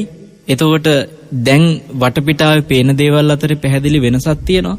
දැන් එයාට යා යුතු ගමනාන්තයට තියෙන දුර අඩු වෙනවා. ගොඩක් දේ වෙනස්නේ. එතකොට එයා කොට්ටාවට ගියා වගේ නෙමෙයි ගැලනිගමට ගියාම. යා යුතු දුර ප්‍රමාණය අඩු වෙලා සහ ආපු දුර ගන්න වැඩි වෙලා වටපිටාවේ තියෙන දේවල් වෙනස් වෙලා මේ වගේ වරුණ අපි මතක් කරනවා මේ ධර්ම මාර්ගය තුලත් අර එකම අධිවේගී මාර්ගයේ ගියා කියන්නේ වගේ එකම ආර්ය අෂ්ටාංගික මාර්ගය තමයි සෝවාන් කියන සකදාගාමි කියන අනාගාමි කියන රහතන් වහන්සේ සියලු දෙනා තුලම වැඩුණේ අරහත්ත්වයටපත් වෙන තුරුම. හැබැයි මේ මාර්ගය තුල ඉස්සරහට යන්න වරුණ ප්‍රඥාවේ වැඩිවීමක්.